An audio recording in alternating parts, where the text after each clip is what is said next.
أيا طالب العلم قم لا تنم فإن الزمان أيا طالب العلم قم لا تنم فإن الزمان انقضى. إن الحمد لله نحمده ونستعينه من يهده الله فلا مضل له ومن يضلل فلا هادي له وأشهد أن لا إله إلا الله وحده لا شريك له وأشهد أن محمدا عبده ورسوله. أما بعد فإن خير الحديث كتاب الله وخير الهدي هدي محمد صلى الله عليه وسلم وشر الأمور محدثاتها وكل محدثة بدعة وكل بدعة ضلالة وكل ضلالة في النار. يا أيها الذين آمنوا اتقوا الله حق تقاته ولا تموتن إلا وأنتم مسلمون. يا أيها الناس اتقوا ربكم الذي خلقكم من نفس واحدة وخلق منها زوجها وبث منهما رجالا كثيرا ونساء واتقوا الله الذي تساءلون به والأرحام إن الله كان عليكم رقيبا. يا أيها الذين آمنوا اتقوا الله وقولوا قولا سديدا يصلح لكم أعمالكم ويغفر لكم ذنوبكم ومن يطع الله ورسوله فقد فاز فوزا عظيما. وقال تعالى في موضع آخر: أعوذ بالله السميع العليم من الشيطان الرجيم من همزه ونفخه ونفثه. بسم الله الرحمن الرحيم. قد كانت لكم أسوة حسنة في إبراهيم والذين معه. اللہ رب العالمین کا بے پناہ شکر ہے کہ اس نے یہ عظیم دن ہمیں نصیب فرمایا اور اس جگہ مل بیٹھ کر اللہ کی بارگاہ میں 2 رکعت نماز ادا کر کے اللہ تبارک و تعالیٰ کی باتیں سننے کا اللہ نے موقع نصیب فرمایا. اللہ تبارک و تعالیٰ اس کے بعد ہم قربانی کریں گے. یہ عبادت اور وہ عظیم ترین عبادت جسے ہم قربانی کہتے ہیں، اللہ تعالیٰ ہماری طرف سے ہر چیز کو قبول فرمائے. حضرات، بہت لمبی چوڑی گفتگو ہم کو نہیں کرنی ہے اور اختصار کے ساتھ ہم بات کریں گے. اکثر و بیشتر کئی دنوں سے ہم خطبات سنتے رہتے ہیں اور ابراہیم علیہ السلام کی شخصیت، ان کی زندگی، ان کے آداب اور ان کی قربانیاں، یہ تمام چیزیں ہم سنتے ہیں. اور سب سے بڑھ کر ابراہیم علیہ السلام کی ذات کے اندر توحید جو زبردست انداز میں موجود تھی اور اس کا مظاہرہ جا بجا جو انہوں نے کیا وہ ہم سنتے ہیں. انسانی زندگی میں، انسانی معاشرے میں جس کو ہم معاشرہ کہتے ہیں، جس کو ہم خاندان کہتے ہیں، جس کو ہم گھر کہتے ہیں، گھر، خاندان اور معاشرہ، یہ جو بنتا ہے میاں بیوی سے، ماں باپ سے، اولاد سے. تو میاں بیوی کے رشتے ہیں دنیا کے اندر، ماں باپ کے رشتے ہیں اولاد کے ساتھ اور اولاد کے رشتے ہیں ماں باپ کے ساتھ. اس پہلو پر بہت کم لوگوں کی نظر جاتی ہے کہ اس انداز میں حضرت ابراہیم علیہ السلام کی زندگی کا ہم ذرا مطالعہ کریں. بہت کم، اور دیگر پہلو پر بہت گفتگو ہوتی ہے، بہت بات چیت ہوتی ہے، لیکن اس انداز پر، اس پہلو پر کہ ابراہیم علیہ السلام جہاں ہمارے لیے بہت سارے مسائل میں یا زندگی کے تمام امور میں ہمارے لیے نمونہ ہے، وہیں پر ابراہیم علیہ السلام اور ان کے ساتھ جو ان کے گھر کے افراد ہیں، جس سے گھر بنتا ہے، جس سے معاشرہ بنتا ہے، جس سے خاندان بنتے ہیں، یہ لوگ، ان لوگوں کا جو معاملہ تھا یا ان کے جو رشتے تھے کس انداز کے تھے اور اس سے ہم کو کیا سبق سیکھنا چاہیے.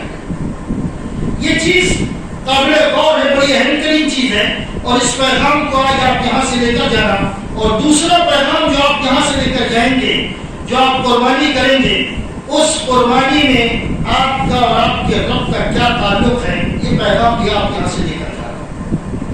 تو جو میاں بیوی ہیں، میاں بیوی کے حصے سے جب حضرت ابراہیم علیہ السلام اور ان کی بیوی ہاجرہ کو ہم دیکھتے ہیں، ان کا مطالعہ کرتے ہیں، تو اللہ تبارک و تعالیٰ نے انسان ہونے کے ناطے جتنی بھی بہترین خوبیاں ہو سکتی تھی وہ تمام خوبی اللہ رب العالمین نے ابراہیم علیہ السلام کے اندر ڈال دی. اور مکمل طور پر جہاں ایک زبردست دائی تھے وہیں پر ایک زبردست شوہر بھی تھے، اور شوہر ہونے کے اعتبار سے جتنی خوبیاں ہو سکتی تھی وہ تمام اس مرد مجاہد کے اندر موجود تھی. وہ تمام خوبیاں کی زندگی کے اندر دیکھ سکتے ہیں کہ انہوں نے کیسے اپنی بیوی کے ساتھ سلوک کیا، کیسے اپنی بیوی کے ساتھ رہے. اسی انداز میں بیوی نے بھی اپنے شوہر کے ساتھ جو زندگی گزاری، صرف زندگی کے پہلو پر آپ کو ذرا توجہ دلانا چاہتا ہوں کہ ابراہیم علیہ السلام ملک شام سے نکل کر مکہ کی سرزمین کی طرف سفر کر رہے ہیں. اور اگر آج کے حساب سے ہم دیکھیں تو تقریباً 2500 کلومیٹر کا سفر، 2500 کلومیٹر کا سفر ہے. ابراہیم علیہ السلام ایک معصوم بچے کے ساتھ ہیں، اپنی بیوی کے ساتھ ہیں، اور خود تینوں سفر کر رہے ہیں.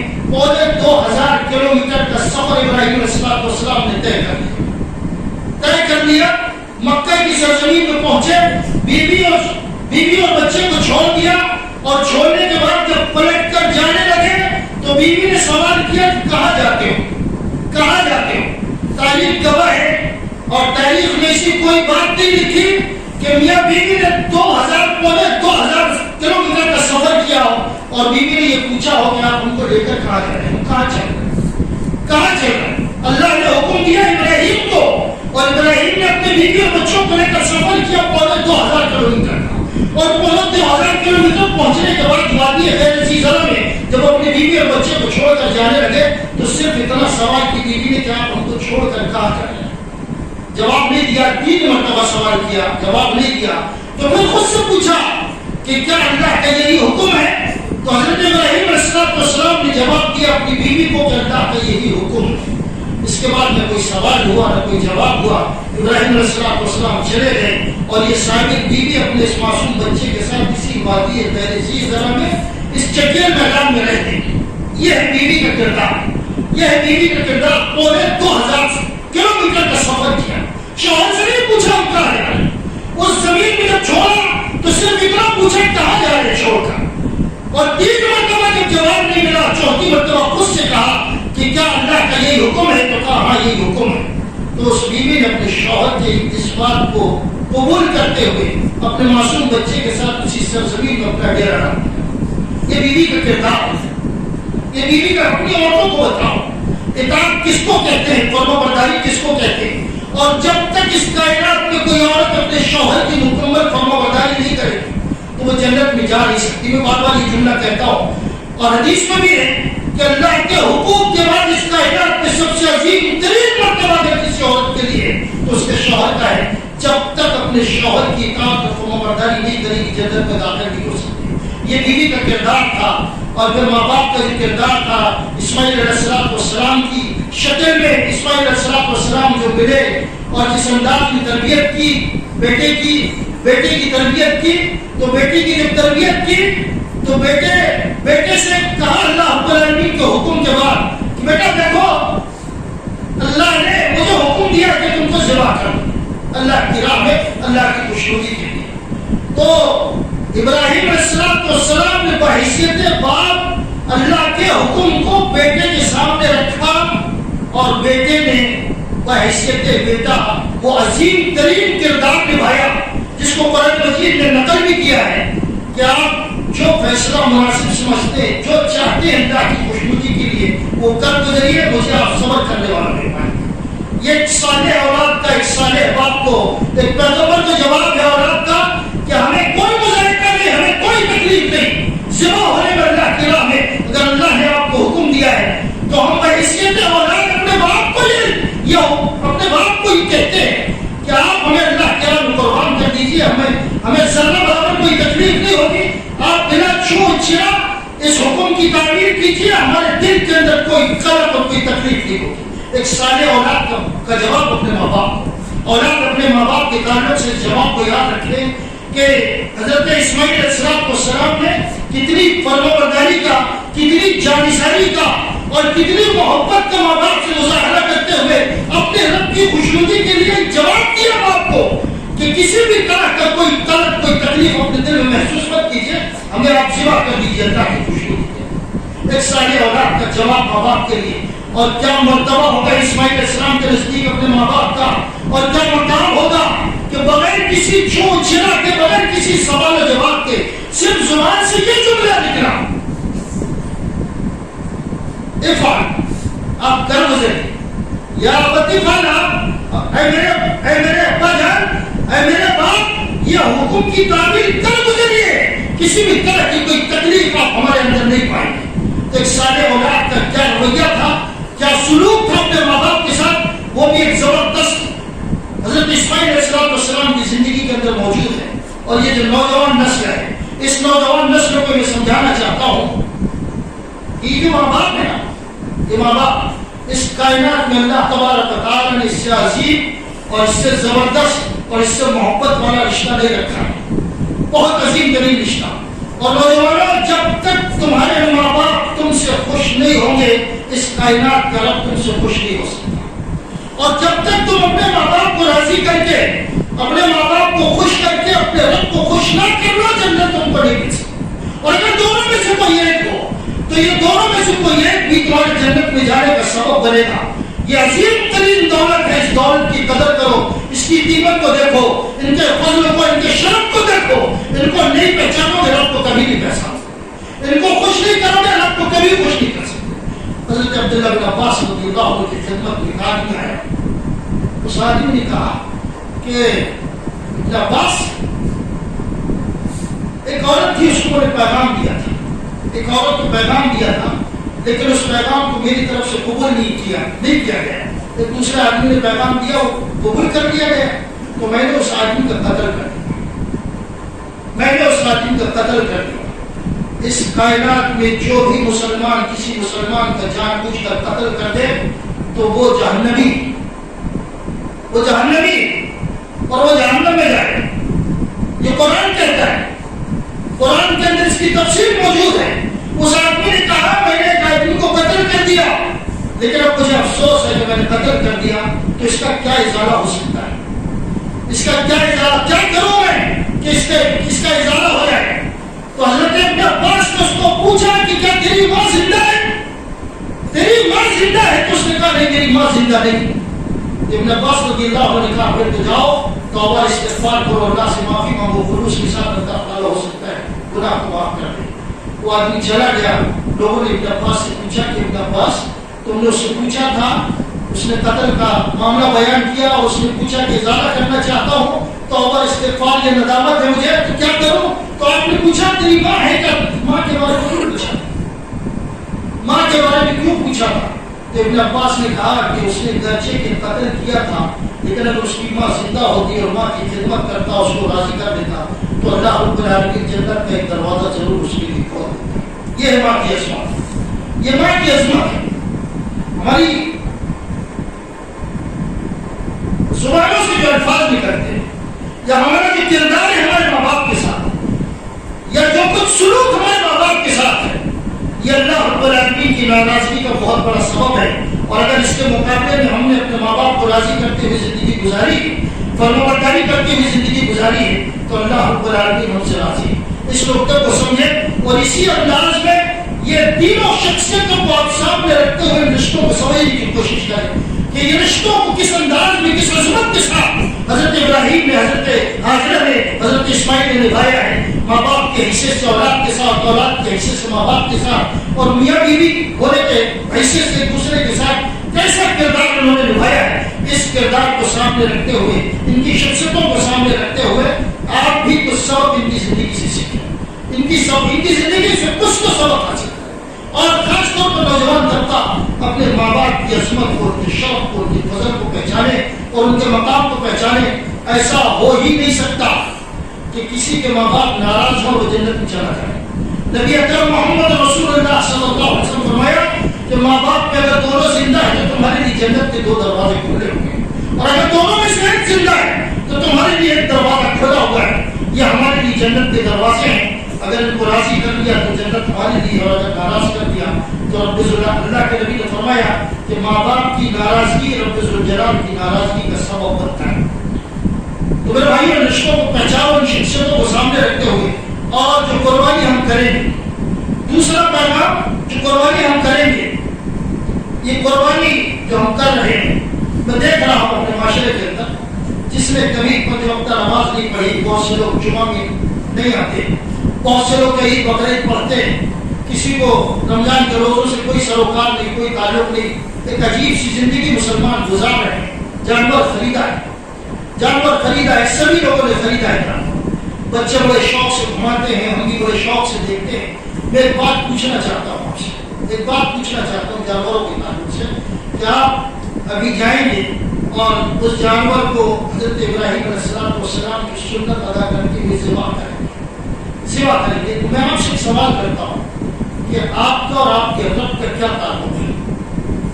آپ کا اور آپ کے رب کا کیا تعلق ہے آپ سے؟ کوئی تعلق ہے آپ کی زندگی میں اپنے رب سے؟ کوئی تعلق ہے؟ جس شخصیت کی اتباع پہلو اور جس کی سنت کو زندہ کرنے آپ چاہ رہے ہیں، اس کے بارے میں اللہ رب العالمین نے کہا اس قال له ربه اسلم، ابراہیم متی اور فرمانبردار ہو جاؤ، تو کہا پروردگار میری پوری زندگی تیری اطاعت اور فرمانبرداری کی سب قبول کر، اسلمت لرب العالمین، میں زندگی میں کبھی پروردگار تیری نافرمانی نہیں کروں گا، تیری اطاعت سے باہر نہیں نکلوں گا۔ اور پھر اسی پیغمبر کے بارے میں اللہ نے یہ کہا وَإِذِ ابْتَلَىٰ إِبْرَاهِيمَ رَبُّهُ بِكَلِمَاتٍ، زندگی میں جب بھی اللہ نے جس انداز میں اس کا امتحان دیا تو امتحان پورا ہونا چاہے، امتحان کیسا بھی پوری زندگی ہمارے سامنے، تو اس شخصیت کی اتباع اور پیروی اور اس کی سنت کو ہم زندہ کر دیتا ہے جس کی زندگی میں امتحان ہی امتحان تھا، اور جس کی زندگی میں فرمانبرداری تھی، اور جس کا تعلق اللہ رب العالمین سے اتنا گہرا تھا، اتنا گہرا تھا کہ اللہ رب العالمین نے اللہ کے نبی جو افضل الرسل ہیں، سید الرسل ہیں، سارے پیغمبر ساروں کی زندگی بیان کی، لیکن اللہ نے وہ جملہ کسی پیغمبر کے تعلق سے نہیں کہا جو ابراہیم کے تعلق سے کہا۔ اللہ کے نبی کو اللہ کے نبی درجے کے افضل الرسل سید الرسل ہیں، ساری کائنات میں اللہ کے بعد آپ کا مقام ہے، لیکن اے محمد اتبع ملت ابراہیم جو ہمارا ایک برگزیدہ پیغمبر تھا، جو انبیاء کا باپ ہے، جو زبردست توحید پرست تھا، اے محمد اتباع تم کو کرنی ہے کہ ابراہیم کی کرنی۔ سارے پیغمبروں کی زندگی بیان کی، لیکن یہ جملہ کسی کے بارے میں نہیں کہا۔ ایسی شخصیت جس کو اللہ کے نبی صلی اللہ علیہ وسلم کو حکم ہوا جس کے تعلق سے کہ اتباع کو کرنی ہے ابراہیم کی اس کی زندگی کے اندر تمام قسم کے نمونے موجود ہیں، توحید خالص موجود ہے، اس کی زندگی کے سارے گوشت ہمارے سامنے موجود ہیں، اتباع اس کی کرنی۔ اس پیغمبر کے تعلق سے میں آپ کو سمجھانا چاہتا ہوں کہ اس کی سنت جب ہم زندہ کر رہے ہیں تو ذرا سوچو تو صحیح کہ اس کا تعلق اپنے رب سے کیسا تھا، اور ہم جو قربانی کر رہے تو ہمارا تعلق ہمارے رب سے کیسا، کس گمان کے ساتھ، کس نیت کے ساتھ ہم جو قربانی کر رہے ہیں، کس نیت کے ساتھ کر رہے ہیں، کس گمان کے ساتھ کر رہے ہیں، اور کس کے لیے کر رہے ہیں، اور اگر کر رہے ہیں قربانی کسی کے لیے تو اس سے ہمارا تعلق کیا ہے؟ سوچا ہے کبھی سوچا ہے کہ اس رب ذوالجلال سے ہمارا تعلق کیا ہے؟ اور جس جانور پر تم اللہ کی خوشنودی کے لیے چھری چلاؤ گے، ذرا سوچو تو صحیح اس رب ذوالجلال کے ساتھ تمہارا کیا تعلق ہے، اور جس پیغمبر کی زندگی کو سامنے رکھتے ہوئی سنت ادا کر رہا ہے اس کی زندگی کیسے تھی، اس کا تعلق اس کے رب کے ساتھ کیسا تھا۔ اے اللہ تیری بارگاہ کی دعا ہے پروردگار ہم مسلمانوں کو یہ نکات سمجھنے کی توفیق عطا فرما۔ اے اللہ ہمارے دلوں کے اندر اخلاص پیدا فرما۔ اے پروردگار ہمیں تیرے پیغمبروں کے نقش قدم پر چلنے کی توفیق عطا فرما۔ اے مولا ہم بہتے ہوئے بھٹکتے ہوئے اور تیری ذات سے ہمارا تعلق ٹوٹ چکا ہے پروردگار، اے اللہ ہمیں توفیق دے کہ ہم تیری ذات سے جڑ جائیں، تیرے ساتھ تعلق ہمارا پیدا ہو جائے، تیرے مطیع اور فرمانبردار بن جائے۔ اے اللہ ہماری ساری عبادتوں کو تو قبول فرما، اے اللہ ہماری ساری عبادتوں کو تو قبول فرما۔ اس جگہ جمع ہو کے اللہ رب العالمین اس عبادت کو قبول فرما، اس کے بعد قربانی کو قبول فرما، اس قربانی سے اللہ رب العالمین درس اور عبرت حاصل کرنے کی توفیق عطا فرما، سبق حاصل کرنے کی توفیق عطا فرما۔ اے اللہ اسی قربانی کے ذریعے سے تیرے ساتھ تعلق پیدا کرنے کی توفیق عطا فرما۔ اے اللہ ہم نے جو کچھ گناہ کیے پروردگار ہمارے گناہوں کو معاف فرما دے۔ اے اللہ ہم بڑے عجیب و غریب دور سے گزر رہے ہیں، اے پروردگار ہمارے حالات کو درست فرما دے، ہم کو امن و امان کی زندگی عطا فرما۔ اے اللہ ہمیں امن و امان کی زندگی عطا فرما، ہمیں صحت اور عافیت کے ساتھ زندہ رکھ۔ اے اللہ ہم کو تمام بلاؤں، مصیبتوں، بیماریوں، تکلیفوں اور حادثات سے ہم کو بچا۔ اے اللہ اپنی امان اور اپنی حفاظت میں ہم کو زندہ رکھ۔ اے اللہ جو مر چکے ان کی مغفرت فرما، اے اللہ جو مر چکے ان کی مغفرت فرما، اے اللہ جو بیمار ہیں ان کو شفا کاملہ اور عاجلہ عطا فرما۔ اے اللہ ہمیں ایمان کی صحیح ایمان کی توفیق عطا فرما۔ اے اللہ ہم کو ایمان پر زندہ رکھ، ایمان پر موت عطا فرما۔ اے اللہ ہم نے بہت گناہ کیے پروردگار، اب بھی کم سے کم پروردگار ہمارے دلوں کے اندر اصلاح پیدا فرما۔ اے اللہ ہمیں اپنی اصلاح کی توفیق عطا فرما دے، اے اللہ ہمیں اپنی اصلاح کی توفیق عطا فرما دے۔ اے اللہ بھٹکتے ہوئے سیدھی راہ پر ہم کو لگا دے، اے اللہ بھٹکتے ہوئے سیدھی راہ پر ہم کو لگا دے۔ اے پروردگار تو نے ہم کو آزمائش کے لیے پیدا فرمایا ہے، اے اللہ تو نے جنت و جہنم کے فیصلے کے لیے ہم کو پیدا فرمایا ہے۔ اے اللہ جنت کے راستے میں چلنے کی توفیق عطا فرما، جنت نصیب فرما، جہنم کے عذاب سے تو ہم کو بچا، اے اللہ جہنم کے عذاب سے بچا، اس کے راستے سے بچا۔ اے اللہ تعالیٰ دنیا میں ہم کو امن و امان کے ساتھ زندگی عطا فرما، ایمان کے ساتھ زندگی عطا فرما۔ اے پروردگار تیری بارگاہ میں یاد ہے، اے میرے مولا تیری بارگاہ میں یاد ہے، یہ جو وقت چلا ہے اے پروردگار اس میں ساری کائنات پریشان حال ہے۔ اے اللہ ایسے حالات جو چل رہے ہیں ان حالات کو امن سے تبدیل کر دے، عافیت سے تبدیل کر دے، بیماری کو صحت سے تبدیل کر دے، پریشانیوں کو امن اور سکون سے تبدیل کر دے۔ اے اللہ ہماری زندگی کے اندر امن و امان عطا فرما، اے اللہ ہم کو سکون اور اطمینان عطا فرما۔ اے پروردگار اس ملک کے اندر ہم جس حال میں رہ رہے ہیں اور اس وقت جو چیزیں ہم دیکھ رہے ہیں پروردگار ہمیں اپنا فرض ادا کرنے کی توفیق عطا فرما۔ اے اللہ غیروں کے دلوں کے اندر اے پروردگار مسلمانوں کا روب ڈال دے، اے اللہ مسلمانوں کا روب ڈال دے، اے اللہ تعالیٰ مسلمانوں کا روب غیروں کے اندر ڈال دے، اور اللہ تمام اقوام سے، دنیا کی تمام اقوام کے شر سے تو ہمیں محفوظ فرما۔ اللہ ہماری دعاؤں کو قبول فرما، ہماری نئی نسل کی حفاظت فرما، اے اللہ ہماری نئی نسل کی حفاظت فرما، ہمارے ایمان کی حفاظت فرما۔ اے اللہ ہماری دعاؤں کو تو قبول فرما لے، اے اللہ ہماری دعاؤں کو قبول فرما لے، اور اللہ اس دن سنت ابراہیمی کو ہم زندہ کر رہے ہیں، اے اللہ اس عظیم ترین پیغمبر اور اس کے خاندان کو سامنے رکھتے ہوئے اے اللہ ان کی زندگی اور ان کے نقش قدم پر چلنے کی توفیق عطا فرما۔ آمین یا رب العالمین، وآخر دعوانا ان الحمد للہ۔